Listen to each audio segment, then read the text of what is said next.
So, Shubhranshu Choudhary, you are a journalist. You have worked with the BBC and a lot of other organizations for a number of years. And you are originally from Chhattisgarh. So I'd like to know, you have covered a lot of wars. You have been to Kashmir, Afghanistan. I don't know what other parts.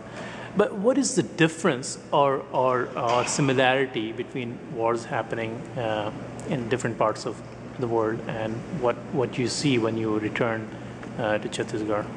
Let me talk as a journalist.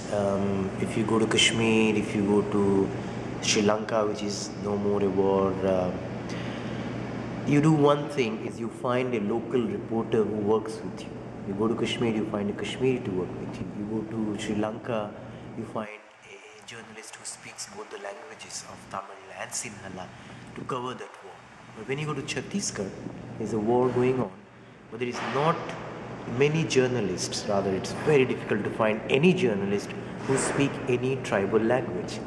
So the reporting there is very one-sided. That way this war is very unique. So you're saying that reporters have a problem of access to people who are directly suffering because they're talking to people who know maybe English and Hindi, and maybe they've already decided which side they want to be on.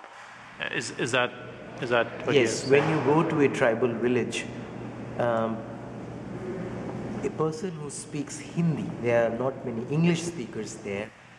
It has a sociological background.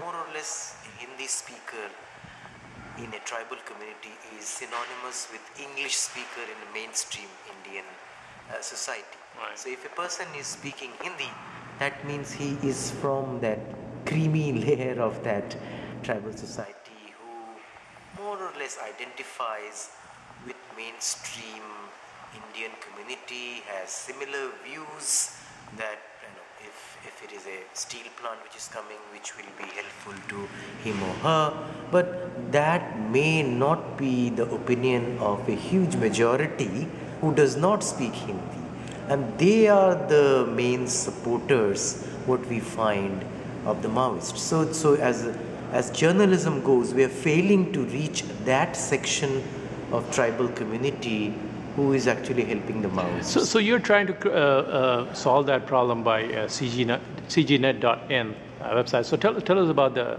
website. So the problem was two problems, that we did not have a language to speak to these people, and second problem is these villages are in far off areas. You need to go to these villages after huge walks. There are very hills and forest areas. So what we have done, we have made a simple website, and it's a website on audio. And what is happening in tribal areas, mobile phone penetration is increasing. So any person who has any information can call this website through their mobile phone and record their message in their own language. And when they record their message, some of our volunteers will translate that in Hindi or in English.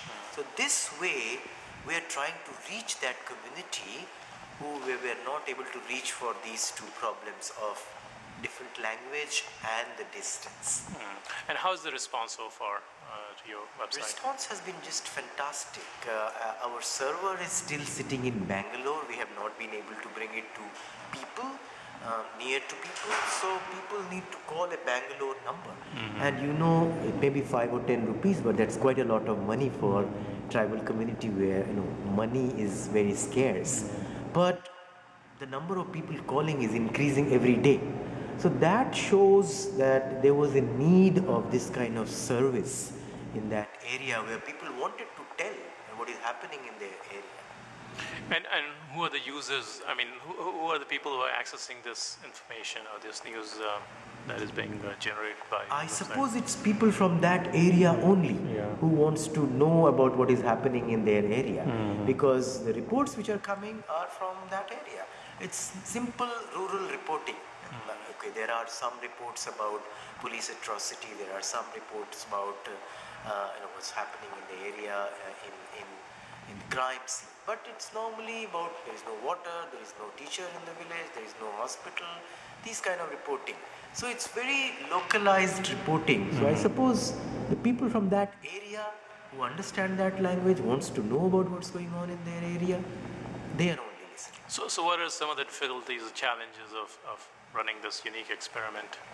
We are at the moment in a tussle between politics and technology. Technology is helping us to reach these people, but politics does not want us to listen to those voices. So I hope politics is winning at the moment, but technology will win this war in the long way. I wish you all the best and thank you for talking to twocircles.net. Thank you very much.